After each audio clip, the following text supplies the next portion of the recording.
Father stood in the corner of the kitchen between the cupboard, where Mum kept the pans, and the sink, where she washed those same pans and then filled them with water to boil the vegetables. Tasks the house robots could have easily performed had she wanted them to. Father didn't actually stand, he sort of hung awkwardly on a hook that Mum had bashed into the wall for him. And it wasn't actually Father, but a dark grey haptic suit that we called Father. He watched over the preparations and was hoisted from his hook to join us at the table for every meal we shared in this small household of mother and son. Most of my friends' families had relics and icons to symbolise the God who watched over them in the way that Father did us. Wooden statues and carved rocks, mostly. Some had decommissioned robots from production lines that had been discontinued due to faults or a new and superior alternative. They came from a shop in town called AI Artifacts that sold pieces of technology repurposed for religion. And although I'd never seen a haptic suit there, I assumed that's where Father had come from.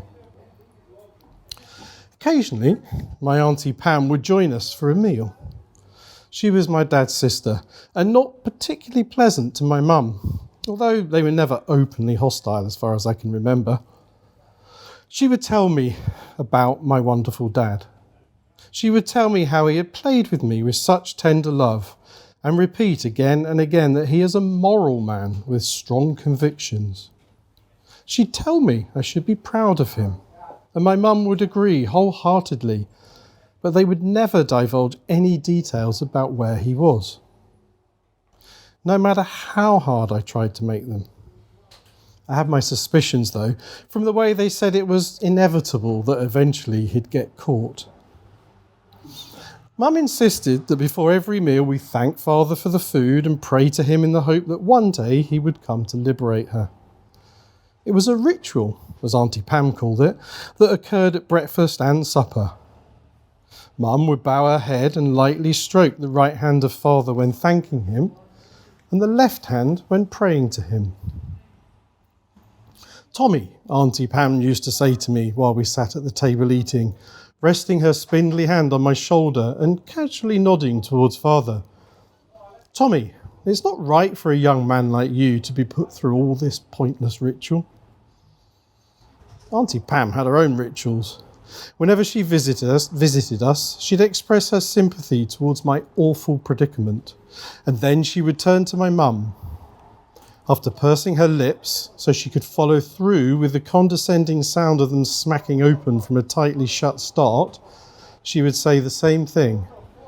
"Jules," she'd say, "Jules, you must stop this nonsense and get yourself a life." She'd then turn to Father and end her admonishment with a loud and simple sentence. "It's what John would want for you." At night, Mum would unhook Father from his resting place, and with him carefully draped over her arm, she would take him to her bedroom to watch over her. At least, that's what she told me. One night, after baseball practice, I must have been about 14 years old, I came home and she'd gone to bed.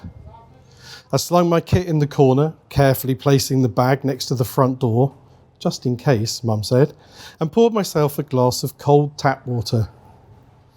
I remember it well because that was the summer the cost of water rocketed when they introduced the climate tax on the domestic water supply. Mum wasn't there, so I took the opportunity to indulge my desire to run the clear water cold before filling my glass. As I skulked off with my treat, I heard unusual noises from her room.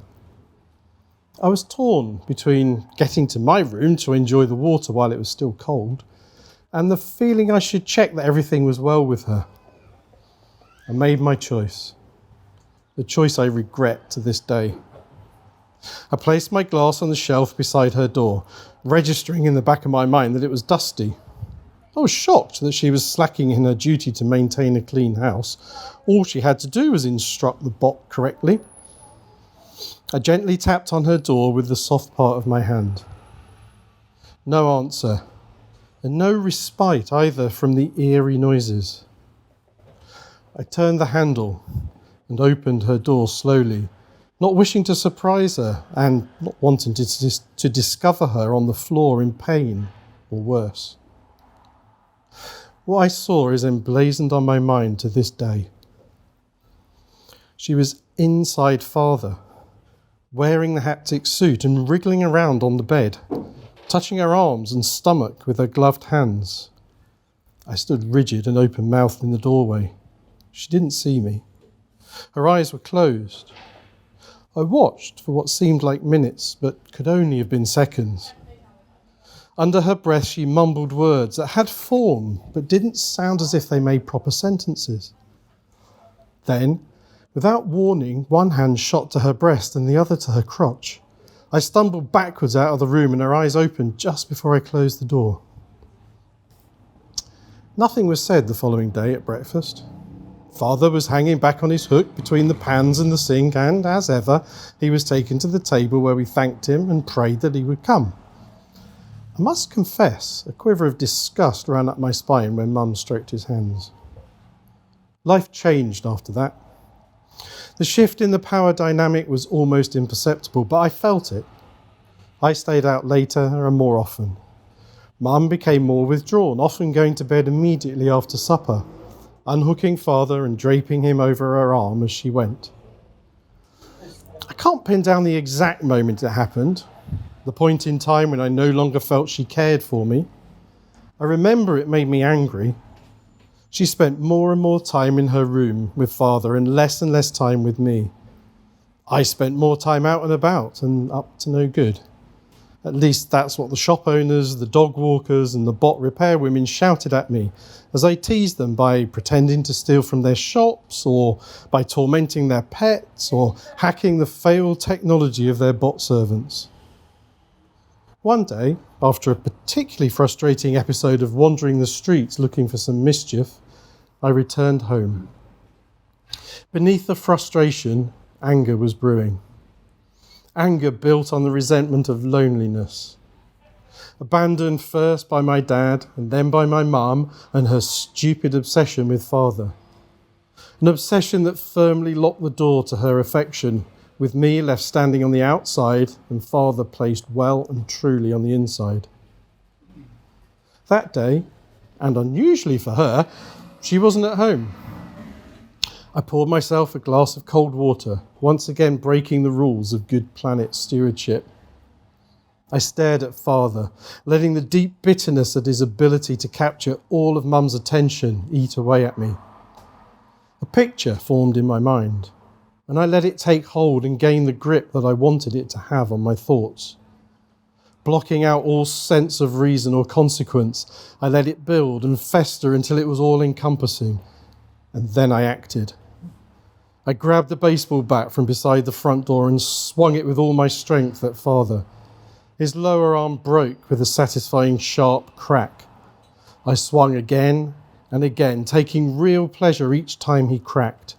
Arms and legs and ribs, crack, crack, crack. I was sweating from the physical effort of wielding the bat, and I was sweating from the tsunami of released emotion. All my life he had been there watching, being thanked for a benevolence I didn't experience and refusing to come despite the constant pleading to do so. Finally, and with the strongest swing of my weapon I could muster, I hit the stiff piece of suit between the shoulders and the head, and I broke his neck. It gave the loudest and most satisfying crack of all. I dropped it to the floor, holding on to the bat loosely, exhausted. Father was well and truly broken. When Mum returned, I was sitting upright, taking sips from my glass of water while smiling at my handiwork. Predictably, she screamed and screamed until she became stone silent. She stared unflinchingly at me, only breaking away when her phone rang. "Yes," she said, staring at me again. "Windsor Prison," she said in a trance-like voice. "John? Dead," she said. "In suspicious circumstances, broken arms and legs." She narrowed her eyes, not letting them leave me for 1 second. "Neck," she whispered. Tears began to flow. Was he wearing his suit? There was a pause. He was. Another pause. No reason. A guttural groan forced its way up her throat and out of her mouth. Her phone clattered on the floor and her face tightened without flinching. That cold stare haunts me every single day. Thank you.